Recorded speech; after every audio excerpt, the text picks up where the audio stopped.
You think you know your son. You think after your husband is gone, you at least have a family.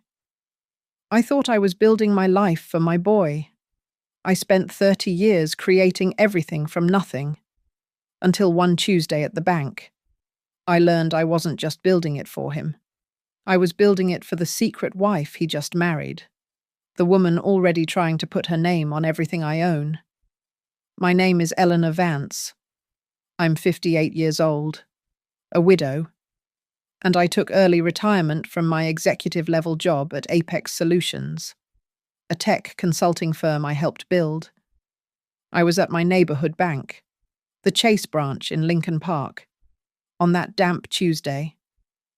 The sky was the color of dirty slush, and the air inside the bank was too warm, smelling of wet wool and floor polish. I was just there to make a routine transfer, something I did on the 15th of every month. The first sign that the world was tilting was a young woman named Kayla. She was new, with nails painted a bright, optimistic blue that didn't match her suddenly pale, confused face. She tapped at her keyboard, frowned, and tapped again. "Mrs. Vance," she said, her voice dropping to a near whisper. "There seems to be a little problem with your account access." I sighed, managing a tight smile. "A systems glitch, I'm sure." I was patient. I've dealt with multi-million-dollar system failures. A teller's frozen screen didn't faze me. I glanced out the window, past the armored glass, and thought about the pot roast I was planning for dinner. Mark, my son, was coming over. He was 30, and I still worried he wasn't eating properly. "Eleanor." I turned. Mr. Harrison, the branch manager, was standing by the entrance to his glass-walled office. I'd known him for 20 years. He'd approved my first business loan, sent a floral arrangement when my husband passed. He wasn't smiling. His face was set in that grim, professional mask that means bad news. "Could you join me for a moment?" The polite sterility of the bank felt suffocating as I followed him. The click of my heels on the marble floor sounded too loud. He closed the door, and the muted hush of the bank disappeared, replaced by the hum of his computer. "Please, sit." He didn't sit himself, not right away. He fiddled with a pen. "Eleanor, have you made any legal changes to your assets recently? Updated any paperwork?" "No," I said. "Nothing. Just my taxes?" "Why?" He sat down, his chair sighing under his weight. "Because last week, we received a file, a power of attorney, and a subsequent request to add a name to your primary checking and savings accounts." He looked at me over his glasses. "The request was from a Brianna Vance." I laughed. A short, sharp sound. "Harrison, you must be mistaken. I don't know anyone by that name." The words felt strange in my mouth. "My son. Mark isn't married. He just watched me, his expression full of a pity that made my skin crawl. He slowly, deliberately, turned his monitor to face me. "This was filed in Clark County, Nevada, 3 weeks ago." It was a scanned copy, slightly blurry, but the names were perfectly clear. A marriage certificate, Mark Vance and Brianna Cole. Below it was the legal request, filed by a law firm I'd never heard of, to add Brianna Vance as his spouse to my accounts, as co-owner. The room began to swim. I gripped the armrests of the chair. He didn't tell me." "Eleanor, there's more," Harrison said, his voice gentle. "The POA and this request. They didn't just try to access the liquid accounts. They specifically attempted to draw on your home equity line of credit." The breath left my lungs, the HELOC, my house, the house I owned outright. the house I had planned to leave to Mark. They weren't trying to join the family. They were trying to loot the estate. They didn't just want my money. They wanted my home. A hot, prickling wave of rage washed over me, so strong it left me dizzy. I felt the blood pounding in my temples. The room was too hot. The air too thin. "Eleanor." Harrison's voice was distant. "Are you all right? Can I get you some water?" I held up a hand. I closed my eyes for 1 second, took a single, deep, shuddering breath. When I opened them, the fog of hurt, the shock, the confusion, it was all gone, replaced by a cold, brilliant, diamond-hard clarity. They thought I was an old woman, grieving, retired, soft. They thought I was a fool. "Mr. Harrison," I said. My voice was calm. It didn't tremble. "I want you to freeze these accounts. All of them. Put a hold on every asset tied to my name. Effective immediately."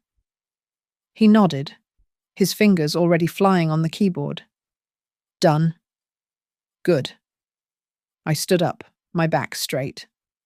"Now, I need the name of a lawyer, an estate lawyer, not a friendly one. I want the best shark in Chicago." I walked out of the bank and did not go home. The pot roast was forgotten. I sat in my car in the parking garage, the smell of damp concrete filling the air, and I dialed Mark's number, straight to voicemail. I called again. Voicemail. A third time. Voicemail. He was screening me. He was on his secret honeymoon, probably checking his account every hour, waiting for the money to appear.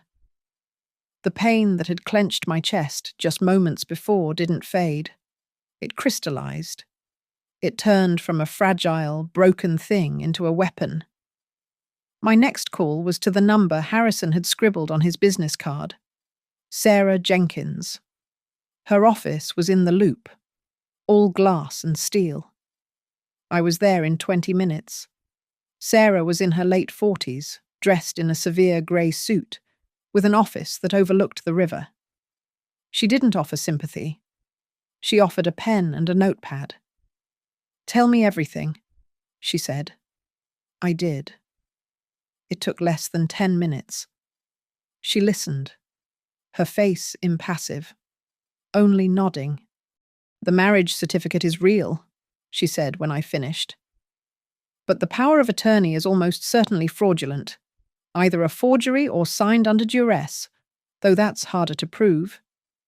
The attempt to access your accounts, especially the HELOC, is a felony. Bank fraud. We have them. I don't want to have them. Ms. Jenkins. I want to stop them." "Good," she said, a small, tight smile appearing. "Suing is slow. It's messy.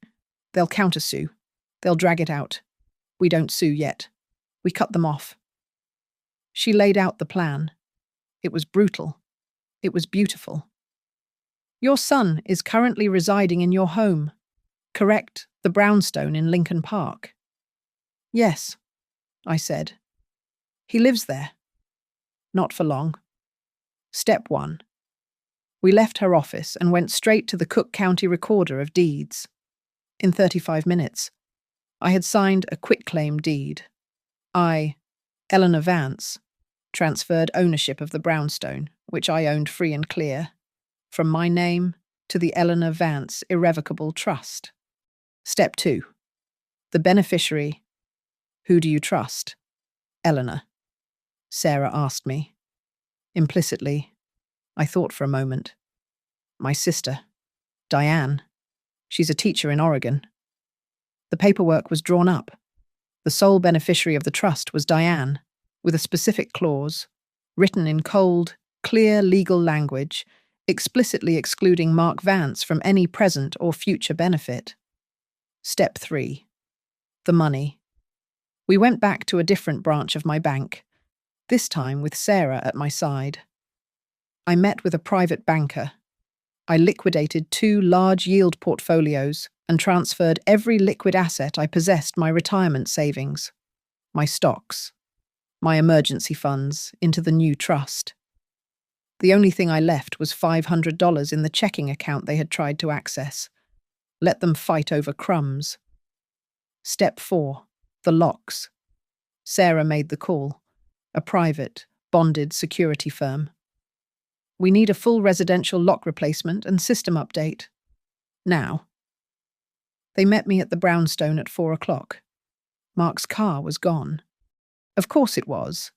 They were off celebrating their new life, funded by my old one. It took the locksmiths 2 hours to change every lock, including the garage, the side door, and the old iron gate to the garden.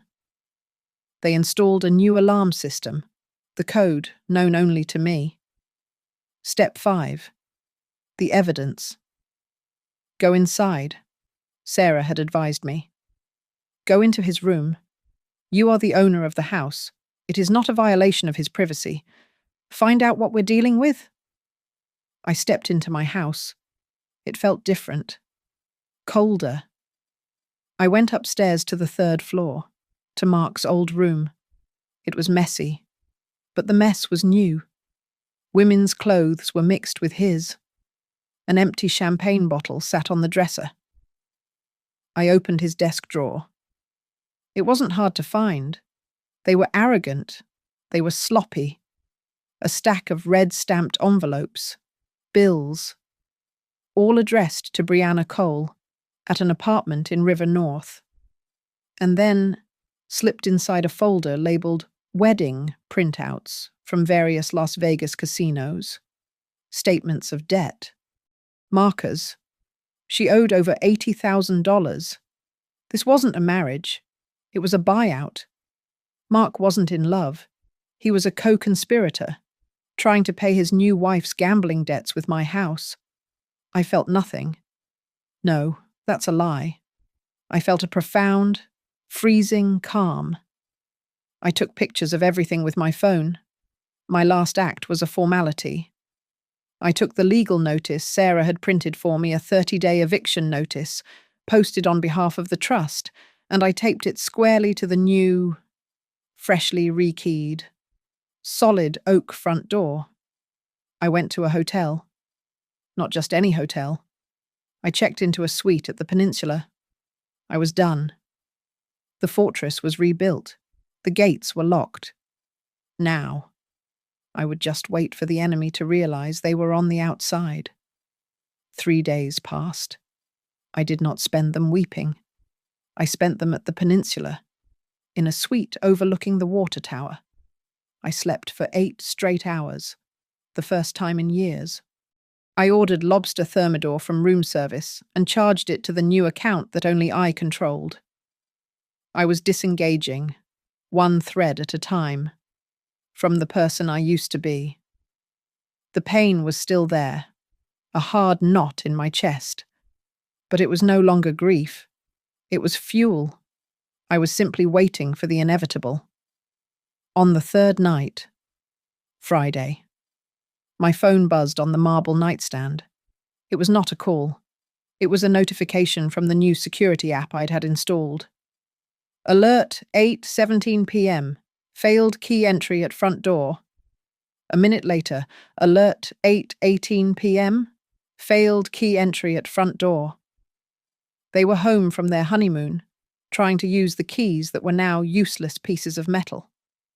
A moment later, the phone rang. The name Mark flashed on the screen. I let it ring 3 times. I took a slow sip of the chilled champagne I had ordered precisely for this moment.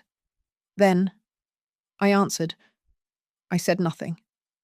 Mom? Mom? Where are you? His voice was high, frantic, laced with an irritation I knew well. There was no sadness, no worry, just pure panic. We're at the house. The key won't work. There's a lock on the gate and a notice on the door. What the hell is going on? Did something happen? Are you okay? I let the silence stretch, just long enough for his breathing to get hitched and desperate. Hello? Mark? I said. My voice was unrecognizable, even to me. It was low, cold, and perfectly steady. I imagine you should be asking your wife that question. Brianna, isn't it? A sharp, choked sound, like he'd been punched. Mum? Congratulations on the wedding. By the way, I continued, examining my fingernails. A Nevada wedding. How? Efficient. Mum, I was going to tell you. He sputtered, the lies already forming. We were? Mum, it's freezing out here. It's starting to rain. Just let us in. Open the door. I'm not there, Mark. What do you mean? You're not there. Where are you? Give me the code for the new alarm. And, I said, as if he hadn't spoken, it is not your house anymore. It is not even my house. As of 3 days ago, the brownstone, its contents, and the surrounding property belong to an irrevocable trust. A trust? What are you talking about? You and your wife, I stated, have 48 hours to contact my attorney, Sarah Jenkins, to schedule a supervised appointment to retrieve your personal, non-gifted belongings. Her card is taped to the eviction notice. There was a muffled sound, a scramble, and suddenly I could hear him yelling at someone else. He's not. I don't. She's. And then a new voice. A woman's voice, sharp and venomous, suddenly on speakerphone. Tell her. Mark. Tell her she can't do this. We have rights. Tell her about the POA. Tell her we have power of attorney. You idiot.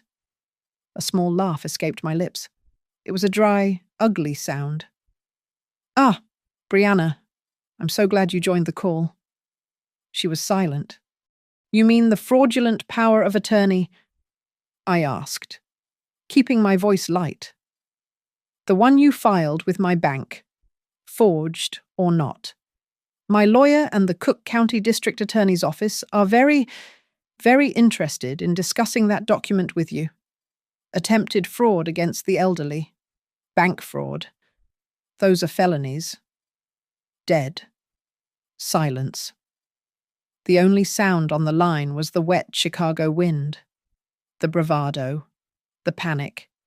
The entitlement, all of it vanished, sucked into the black hole of what I had just said. They weren't just locked out. They were caught. They had walked right into the trap I had set with their own greed. I let them hang in that silence for 10 full seconds. Good luck finding somewhere to stay. Children, I said softly. Do not call this number again. I pressed end call. I blocked his number. I blocked his new wife's number. I stood up and walked to the floor-to-ceiling window. Below me, the city lights on Michigan Avenue blurred like diamonds. I finished my champagne. It tasted like victory. It was predictable. He was weak, and weak people always follow a script.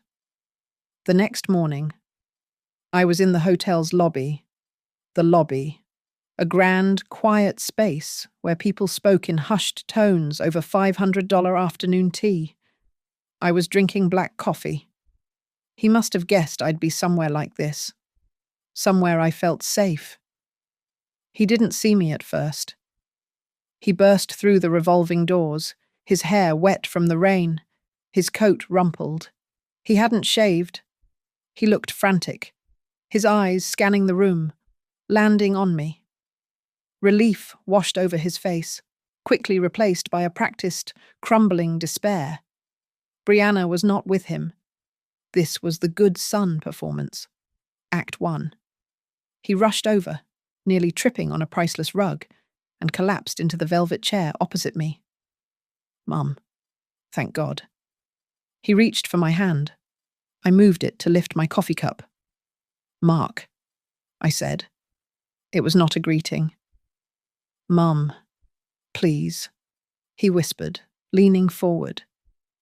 You have to listen to me. I am so... So sorry. I I wanted to tell you. You just didn't. I finished for him. I love her. He insisted, his voice cracking. This was the opening plea. I love her. And she loves me. She's not good with money. I didn't know, I swear to you. I had no idea she filed those papers. She must have found the documents.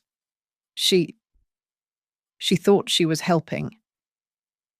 The lie was so bald, so insulting, that I felt a fresh wave of ice settle in my veins. Stop, I said. My voice cut through his rehearsed speech. He flinched. Stop talking. Mark, I went to the house. I went into your room. I found the statements, the casino markers from Vegas, the letters from collection agencies. I leaned in, keeping my voice low. She owes over $80,000. Mark, you didn't just not know. You were actively trying to steal my home to pay a gambler's debt. You knew. His face crumpled. The actor was moving on to Act 2. The manipulation. The tears came on cue, welling up in his eyes, tracking down his unshaven cheeks. Mom, how can you say that? He choked out. How can you be this cold? My whole life, Dad's gone. He hit the low blow, as I knew he would. Grandma is gone. It's just us. It has always been just us. Are you going to throw away your family, your only son, all for what? For money, for a house? He was weeping openly now. A 30-year-old man having a tantrum in a luxury hotel. People were starting to look. I did not care. I leaned forward again.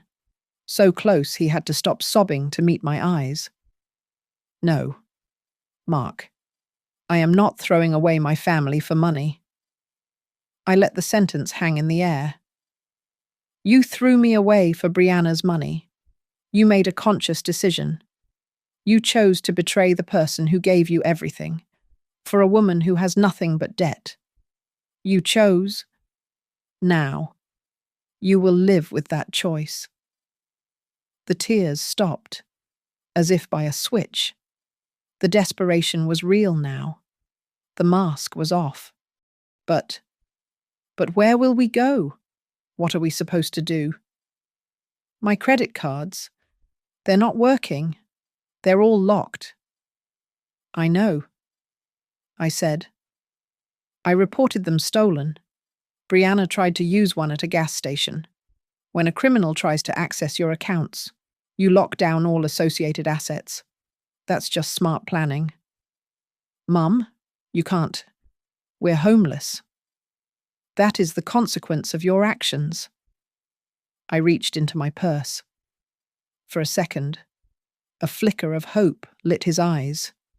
He thought he'd won. He thought I was reaching for a checkbook. I pulled out a single bill, $100. I pushed it across the polished mahogany table. This is for a taxi, I said. Take it and go to a shelter. You are 30 years old. It is long past time you stood on your own. He stared at the money, his face contorting with humiliation. And Mark, I added, my voice soft. A final piece of advice. He looked up, his eyes dead. I had my lawyer run a full background check. You should know who you sacrificed your family for. Did you know Brianna has been married 4 times before you? 4? All of them were men with significant assets and, in 3 of the 4 cases, an elderly mother. You weren't her partner. Mark. You were just the next mark on her list. The blood drained from his face. That, I realized, was the one thing he genuinely did not know. He thought he was the shark, the one in control, managing her. He was just the latest fool. He didn't speak. His hand, shaking, darted out and grabbed the crumpled $100 bill. He shoved it into his pocket. He stood up, unsteady, and walked out of the lobby, past the staring faces, a defeated man. I watched him go. This wasn't over, but battle one was won. I didn't stay at the hotel. I went back to the brownstone the next day, not as a resident, but as a landlord inspecting a property. The silence was absolute. The eviction notice was still on the door, untouched. They hadn't dared to return. I went upstairs, back to Mark's room. The smell of stale champagne and his wife's cheap perfume hung in the air. The discarded clothes, the empty bottle, the messy bed, it was a scene of juvenile, arrogant celebration. I looked at the room my son, a 30-year-old man, had occupied, a room he never had to pay rent for, and I felt nothing but a cold distaste. I didn't touch a single thing. I went downstairs, took out my phone, and called a professional biohazard and junk removal service. I need a full clean out of an adult bedroom, I told the dispatcher. Yes. Everything? Clothes? Furniture? Mattress? Strip it to the walls. They came 2 hours later in a large, unmarked truck. I sat in the living room, drinking tea, and listened to them hauling away the remnants of my son's life in my home. When they were finished, the room was empty, sterile, and ready to be painted. I called a realtor that afternoon. I want to sell, I said. Fast. I'm not interested in a bidding war. I'm interested in a clean break. Price it to move. The brownstone, my home for 30 years, was just an asset now. And it was a tainted asset. It was full of ghosts, the ghost of my happy marriage, the ghost of my child, the ghost of the life I thought I had. I would move to the Gold Coast, into a fortress in the sky, a modern penthouse with a doorman and security I didn't have to manage myself. My next meeting was with Sarah Jenkins. We need to redo the will, I said, and the trust, completely. We spent the afternoon drafting the new documents. My previous will, the one that left everything to Mark, was shredded. The new one was ironclad. My sister Diane's children, my nieces, would have their college educations paid for. The rest, the bulk of my estate, would go to a charitable foundation I was establishing in my late husband's name. A foundation dedicated to helping families, ironically enough. Mark was not mentioned, not even to be explicitly excluded. He was simply, in legal terms, erased. I was signing the final documents when a thought struck me, a loose thread I hadn't pulled. Sarah, I said. Where did Mark meet this woman? I don't know. Does it matter? It might. I thought back. Mark had been at Apex Solutions for 5 years, a job I had gotten for him, an entry-level position he'd never bothered to advance from. I think they met at work, at Apex. The name hit me. Brianna Cole. She was a former employee. I was sure of it. I left Sarah's office and made another call. David Miller. He was the current CEO of Apex Solutions, a man I had mentored, a man who had taken my place. We were still friends. David, it's Eleanor. Eleanor. What a surprise.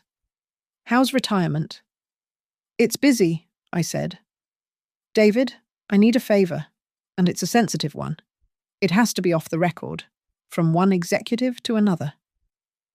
His tone shifted. Of course. What do you need? I need you to look into 2 people. One current employee, Mark Vance. There was a hesitant pause. Your son. Yes, I said, my voice flat. And one former employee, a woman named Brianna Cole. Brianna Cole, David repeated. That name sounds familiar. And not in a good way. Let me make some calls. Eleanor. I'll get back to you in a few hours. He called back in just one. His voice was furious. Eleanor, you'd better sit down. Brianna Cole was terminated from Apex 6 months ago. Fired for cause, petty embezzlement, expense account fraud. We didn't prosecute. Just got her to sign a paper and disappear. I see, I said, my heart sinking. That's not the worst of it, David said. I had it pull their internal emails. Mark Vance.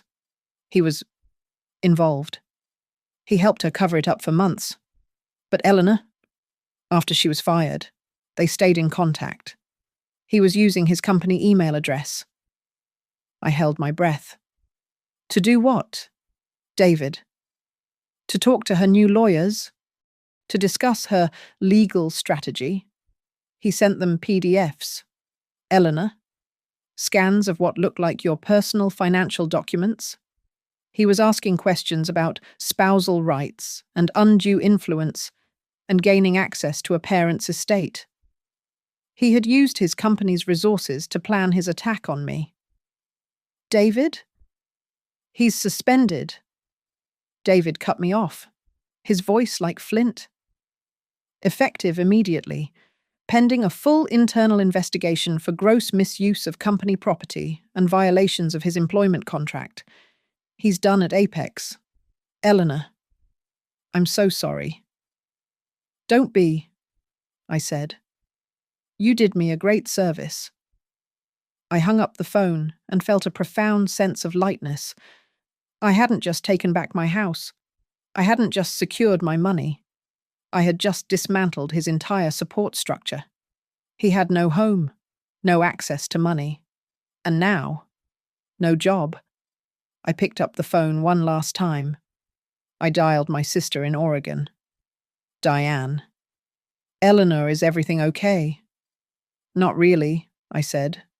And for the first time in my life, I told her everything. The bank, the fraud, the secret marriage, the debt, the house, the job. I just let it all pour out. She listened, silent on the other end, until I was finished. Oh, Ellie, she whispered, her voice thick with shock. I'm on the next flight. I'll be there by morning. I hung up the phone, and as the reality of her words, I'll be there, sank in. The cold, hard fortress I had built around myself for the last 72 hours finally cracked. And for the first time since this began, I sat down and I cried. Not for my son, but because, for the first time in years, I was not, in fact, alone. I should have known it was too quiet. A cornered animal is a desperate one, and Brianna was now a cornered animal with nothing left to lose. My sister Diane had arrived, a comforting presence in the chaos. But her arrival would soon be twisted into something sinister. 2 weeks after I had sold the brownstone, a process server found me. Not at the peninsula, but at the temporary luxury apartment I'd rented while I finalized the purchase of my new penthouse. He handed me a thick envelope. It wasn't a civil suit. Sarah had already confirmed they had no grounds for that. This was from family court. I opened it, and for the first time since I walked into that bank, a spear of genuine, cold fear went straight through me. It was an emergency petition for conservatorship. They were claiming I was mentally incompetent. I sat down, my legs weak. The documents were slick, filled with legal jargon, but the accusations were clear. My son, Mark Vance, and his wife, Brianna Vance, were petitioning the court to take control of my person and my estate. They were claiming I was suffering from rapid onset cognitive decline, dementia, and extreme paranoia. They used every action I had taken to protect myself as evidence of my instability. The sudden, erratic sale of my longtime family home, the impulsive liquidation of my assets, the paranoid changing of my locks and phone number, and then the worst part. They claimed I was being unduly influenced by a new and opportunistic party, my own sister, Diane. They painted my sister, a woman who had flown across the country to support me, as a predator who had swooped in to isolate me and steal my money. They claim I'm confused, I said, my voice shaking as I read the words aloud to Sarah in her office an hour later. They have a witness, a doctor. Sarah took the document from my trembling hand. A doctor. Jason Riles, she read, her lip curling in disgust. A clinical psychologist. He's filed an affidavit. Let me guess. She scanned the page. Ah, yes. He's never met you. His professional opinion is based entirely on the tearful, concerned testimony of your son, Mark, who is gravely worried about your mental state. They're using Mark's words against me, I whispered, saying I'm unhinged. He's a quack. Eleanor, Sarah said, already typing on her computer. A hired gun Brianna must have had in her contacts, but the affidavit, combined with the petition from your concerned son, is just enough to trigger a mandatory hearing. What does that mean? It means, Sarah said, her face grim, that they have successfully humiliated you. The judge has, as is standard procedure in such cases, ordered a mandatory psychiatric evaluation by a court-appointed, neutral third party. I felt sick. This wasn't a fight over money or a house anymore. This was a public, vile attack on my mind, my autonomy. They were trying to have me legally declared insane, a non-person, so they could get the money anyway. This was their final, desperate play. I was a 58-year-old woman, a retired executive, and I was being ordered by a court to prove I wasn't crazy, all because my son was a thief and his wife was a con artist. I'm scared. Sarah, I admitted, the words tasting like ash. This is... What if the judge believes them? Sarah stopped typing. She spun around in her high-backed leather chair and fixed me with a look so sharp it could have cut glass. They don't want to win. Eleanor, she said, her voice dropping. They know they won't win. They know you'll pass that evaluation with flying colours. This is a shakedown. This is a public, humiliating lawsuit designed to drag your name through the mud until you cry uncle and offer them a settlement to make them go away. So what do? We do not settle, Sarah said. Her eyes were bright, and for the first time, I saw the shark Harrison had promised me. They just made a fatal mistake. Eleanor, a catastrophic, amateur error in judgment. What? They've abandoned the civil fraud, which we could have handled privately.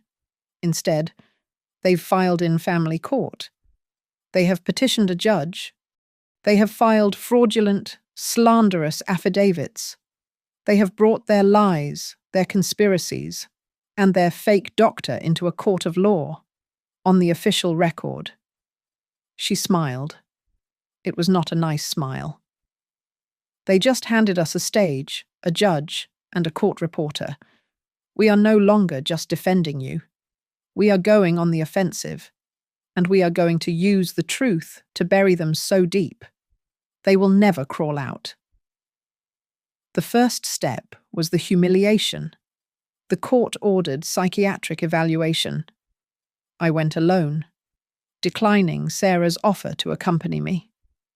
The doctor was a woman my own age, Dr. Alani, a leading geriatric specialist with eyes that missed nothing. I did not go in defensively. I simply told her the truth. From the moment at the bank to the filing of the petition, I laid out the financial records, the legal steps I had taken, and the reasons for them. We spoke for 2 hours. At the end, she smiled, a thin, professional smile. "Mrs. Vance," she said, "my report to the court will state that you are not only perfectly competent, but in my professional opinion, you are exceptionally sharp and displaying a level of executive function I wish I saw in people half your age. What your son is doing is unconscionable. The court will have my report by tomorrow." That was the shield. Now, Sarah went about forging the sword. "We need to know who this woman is," Sarah said. "She hired the best private investigator in the city, a man named Russo.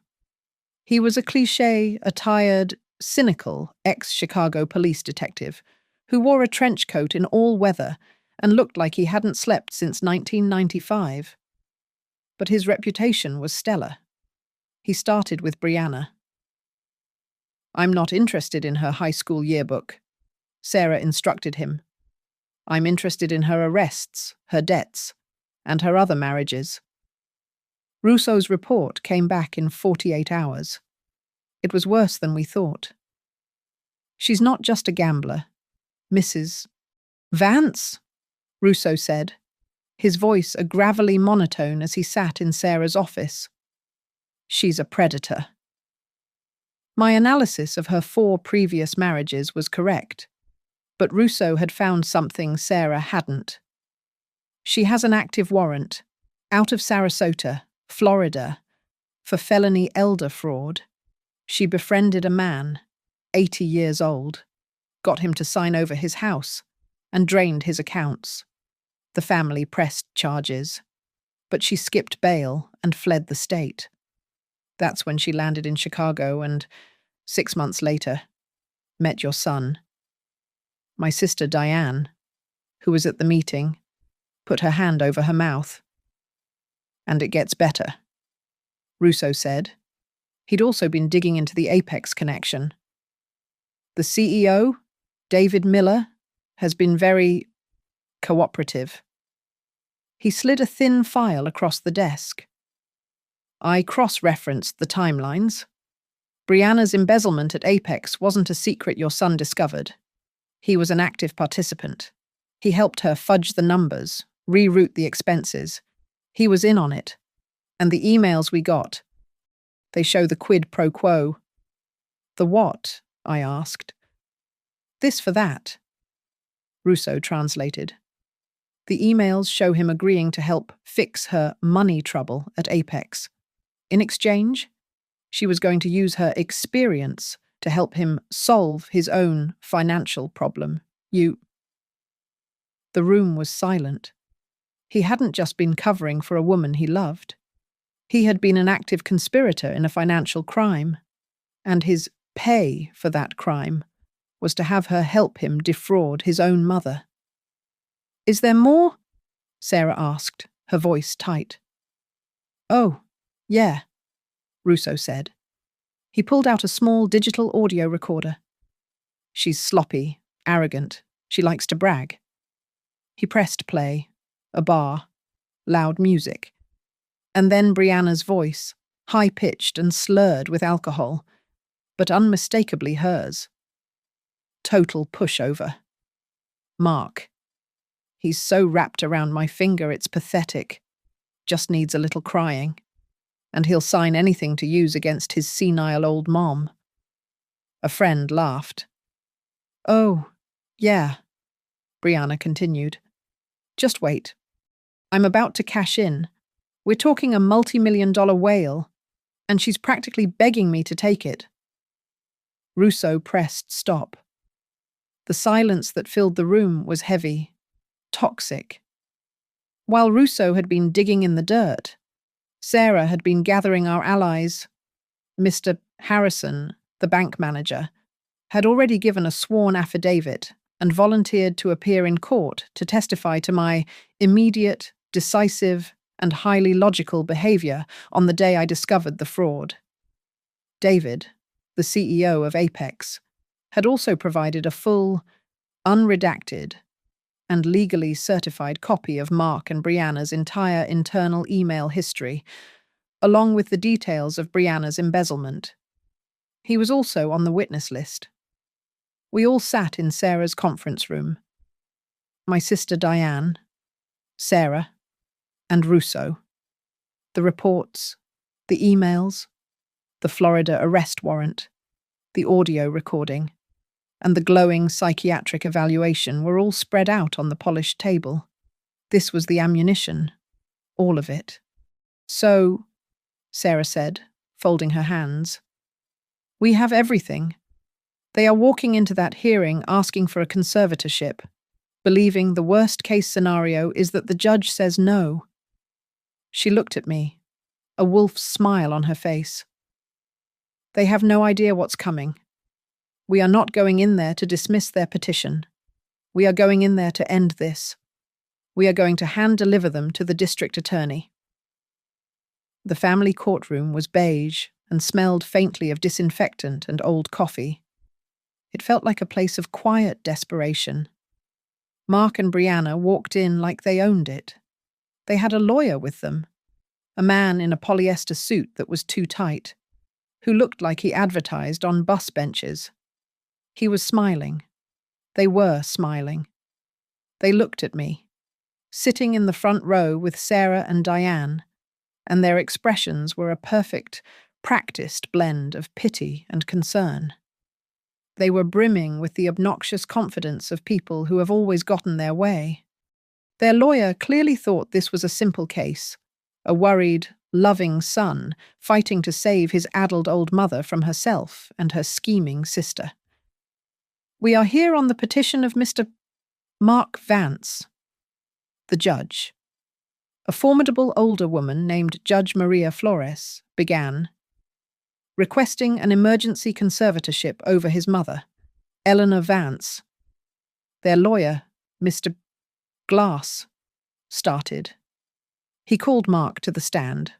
This was the bait, and Sarah let him take it. Mark settled into the chair, the picture of filial duty. He dabbed at a dry eye. It's just, she's not the same, he began, his voice thick with fake emotion. She's forgetting things. She's so agitated. When I got married, she just snapped. She sold our family home. She changed her will. She's being manipulated. I'm worried we're losing her. It was a masterful performance. Then came Brianna. She was even better, dressed in a modest, high-necked navy blue dress. She looked like a churchgoer. She cried softly, twisting a tissue in her hands. I just love Mark so much, she whispered. And I love his mother. I just want her to be safe. We only want to help her, to protect her. When she sold the house, we just knew she wasn't in her right mind. We're so scared for her. She looked at me, her eyes pleading. Eleanor, please, she whispered.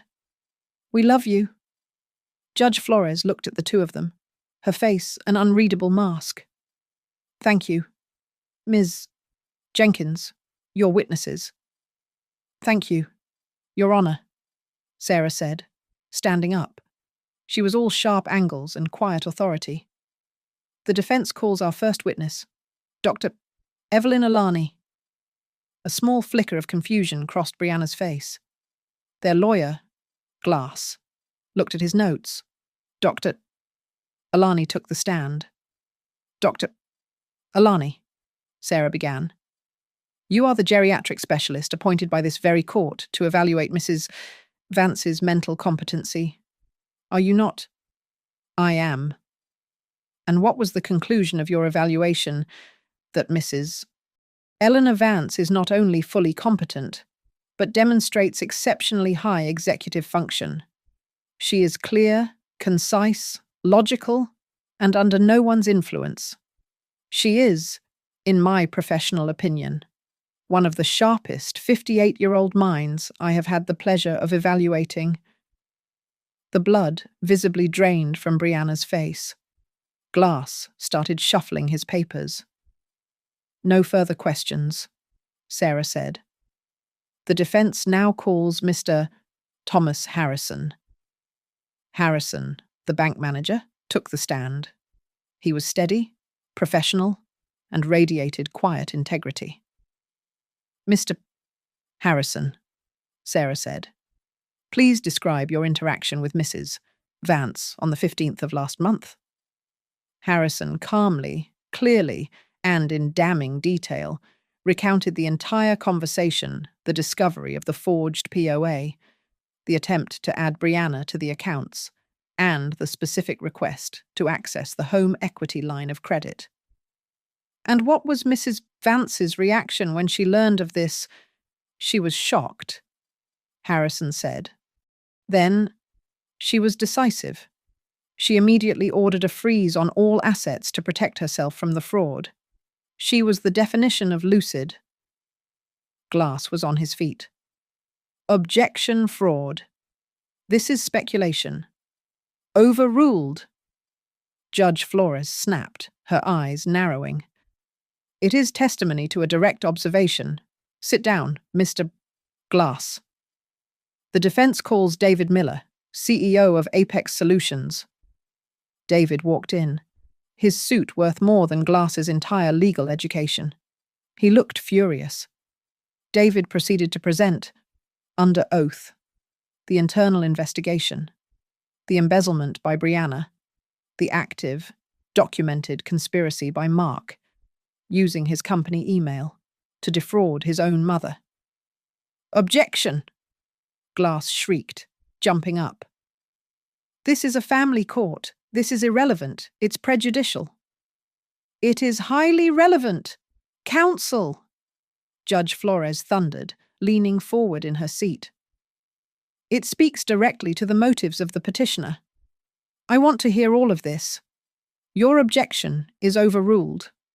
You will sit down and be silent until she is finished." Mark looked green. He was staring at Brianna with a new, terrified expression. "Finally," Sarah said, her voice dropping, "the defense calls Investigator Russo." Russo took the stand. He looked bored.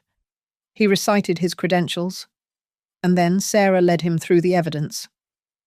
"Mr. Russo, in your investigation of the petitioner, Brianna Vance, did you discover any outstanding legal issues?" "I did," Russo said, his voice flat. "She has an active, outstanding bench warrant from Sarasota County, Florida, case number 2023 F881, felony charges for elder fraud, grand theft, and exploitation of a vulnerable adult." There was a collective gasp in the courtroom. Glass's jaw was on the floor. Mark had gone completely white. But Brianna wasn't looking at the judge. She wasn't looking at Mark. She was looking at the door. She bolted. In one fluid motion, she shot up from her chair and sprinted for the courtroom exit. "She's running!" Diane yelled. But the two bailiffs at the door, already alerted by the mention of a warrant, were faster. They grabbed her, one on each arm, as she fought and clawed at the doorway. "Get off me!" she screamed, the modest, tearful wife vanishing, replaced by a snarling, cornered animal. "It's a lie. You can't hold me." "Hold her." Judge Flores's voice boomed across the courtroom, cutting through Brianna's screams. The bailiffs had her, one on each arm, and were half dragging, half carrying her back toward the defense table. "That warrant is from a sister state, and she is now in custody. She is also to be held on charges of perjury before this court. Sit her down." They forced her into the chair. where she promptly put her head down on the table and began to sob, her shoulders heaving. It was over. And then Mark broke. He hadn't run. He just crumbled. He stared at his wife, at the bailiffs, at the judge, his face a mask of abject, pathetic terror. His lawyer, Glass, was frantically stuffing papers into his briefcase, trying to physically distance himself from his clients. Mark turned, his eyes wild, and looked at me. He was pleading, but not with the judge. With me. Mum. Mum. Please. I didn't know, I swear. I didn't know about Florida. She lied to me. She lied about everything, Mum. You have to believe me. Please. He was crying, big, gulping sobs, the same tears he had used in the hotel lobby. But this time, they were real. Not tears of remorse. Tears of pure, selfish fear. She lied to me. He wailed again. Your Honor. Sarah's voice cut through his performance like a scalpel. If Mr. Vance is claiming he was an unknowing participant, the defense has one final piece of evidence we'd like to play. She held up the small digital audio recorder. This was taken by investigator Russo 2 nights ago, at a bar in River North. The voice you will hear is that of the petitioner, Brianna Vance. She pressed play. The courtroom filled with the tinny sound of loud music and, underneath it, Brianna's sharp, bragging, drunken voice. Total pushover. Mark. He's so wrapped around my finger it's pathetic. Just needs a little crying, and he'll sign anything to use against his senile old mom. Mark's head snapped up. His wailing stopped. His mouth open. Brianna's voice continued, slurred and triumphant. That idiot Mark believes everything I say. He thinks he's saving me. I'm the one saving him. I'm about to cash in. We're talking a multi-million-dollar whale, and she's practically begging me to take it. Sarah pressed stop. The silence that rushed back in was heavier, more profound than any sound. Mark was no longer crying. He was staring at his wife's bowed head, his face a sickening shade of grey. The humiliation, the public unmasking of him as not just a criminal but a fool, a pathetic idiot, was absolute. He had been played just as thoroughly as I had. He turned, but he didn't look at Brianna. He looked at me, and in his eyes, I saw no shame, no remorse, only a bottomless, black rage. You! He screamed, his voice cracking, pointing a shaking finger at me. This is your fault. His lawyer, halfway out of his chair, tried to grab him. Mark, no. It's always been your fault. Mark shrieked, his face turning a dark, mottled red. You and your money, your control. Always lording it over me. Your rules, your house, your company. You never gave me anything, not really nothing that was ever just mine. He was unhinged. All the years of perceived slights, all his own failures, boiling over in one last, spectacular act of self-destruction. I had been sitting this whole time. Now, slowly, I stood up. I did not look at my son. I looked directly at Judge Flores. Your Honor, I said, my voice perfectly calm. For the record, I paid for his entire 4-year education at Northwestern. I paid the security deposit and the first 6 months' rent on his first apartment. I paid off both of his car loans when he defaulted. I got him his job at Apex, a job he held for 5 years. When my son says I never gave him anything, what he means, Your Honor, is that I never gave him everything. The courtroom was so quiet I could hear the fluorescent lights buzz. I turned my head and looked, for the last time, at the thing that had been my son. He looked back at me, his face a ruin of hate. "I hate you," he hissed. I held his gaze. "I know. Mark," I said, and the words were just simple, tired facts. "And I accept that." "Enough!" Judge Flores slammed her gavel down, the sound cracking like a gunshot. "That is enough. The petition for conservatorship is hereby dismissed, with extreme prejudice. I find the petitioner's claims to be not just baseless, but malicious, fraudulent, and a gross abuse of this court. I am, effective immediately, referring this entire file, including the sworn, perjured testimony of Mr. Mark Vance and Mrs. Brianna Cole Vance, to the District Attorney's Office for a full criminal investigation into charges of conspiracy to commit fraud, forgery, and perjury. The aftermath was swift and brutal, but it was no longer my battle. Brianna was held on the perjury charge and the Florida warrant. The state of Florida began extradition proceedings immediately.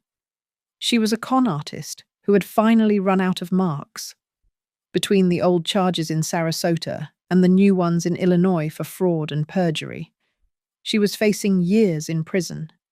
She disappeared into the legal system, a black hole of her own making. Mark was fired from Apex, of course, the same day as the hearing. With the evidence from the company and the court, the district attorney's office formally charged him as a co-conspirator. He was facing his own felony counts. He did the only thing a coward could do. He took a deal. To avoid prison time, he pleaded guilty to a lesser charge, received 5 years of probation, and was ordered to pay restitution not just to me for the legal fees, but to Apex for his role in the embezzlement. It was a sum he would never, ever be able to repay. I sold the brownstone in 1 week.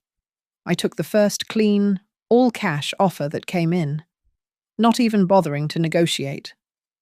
I just wanted it gone. I never spoke to Mark again. I received a few desperate, pleading letters from his new, court-appointed lawyer. I forwarded them all to Sarah, who handled them. The communication was cold, legal, and final. The trust was ironclad. The new will was filed.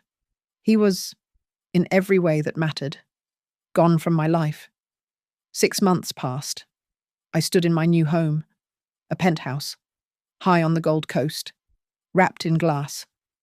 The sun was just beginning to touch the edge of Lake Michigan, painting the sky in pale shades of rose and grey. The apartment was bright, modern, and spotlessly clean. It was filled with new furniture, new art, and new locks on a door that was guarded 24 hours a day. It was mine. My phone rang, resting on the sleek quartz countertop. I picked it up. It was my sister. "You're up early," Diane said, her voice warm from Oregon. "I like the sunrise here," I said. "Well, I was just calling to see. The kids are already asking what Aunt Ellie wants for Thanksgiving. Do you think you'd be willing to fly out? We'd love to have you. We could make a real holiday of it." I looked out at the vast, open water. I thought of my nieces, of a loud, warm, messy house, filled with the smell of turkey and the sound of laughter. A family I had not made time for, a family that had been waiting for me all along. "I would love that," I said, and a small, strange feeling pulled at the corners of my mouth. It was a smile, a real one. I would love that very much. I was rebuilding. Not my finances. They were secure. I was rebuilding my family. But this time, on my own terms. The money that would have been Mark's, the inheritance he had tried to steal before I was even dead, was now funding the Michael Vance Scholarship Foundation, a trust I'd established in my late husband's name to send bright kids from poor neighborhoods to college. A legacy of creation, not destruction. My assistant had left the mail on the counter. Bills, invitations, and one letter. It was thin, on cheap paper, with a return address from the county jail. The handwriting was his, Mark. He must have violated his probation. I picked it up. I held it in my hands for a long time, feeling the weight of it, which was almost nothing. I saw the desperate, angry, pleading words I knew were inside. I saw the excuses, the blame, the hatred. I saw the void. I walked to my new home office, a small, bright room with a view of the city. I did not open the letter. I fed it into the new, high-capacity shredder. The machine whined for a moment, and then he was gone, reduced to a pile of meaningless, cross-cut scraps. I had lost a son, but I had reclaimed my name, my dignity, and my future. I had found myself. I walked back to the kitchen, picked up my coffee cup, and watched the sun break free of the horizon. The revenge wasn't sweet. It was just necessary. It was finished. Thank you so much for listening to this story. I'd love to know where you're listening from, so please comment below and let's share our thoughts. Be sure to subscribe to Grandma's Family Diary, like this video, and give us a little extra support by hitting that hype button so more people can hear this story.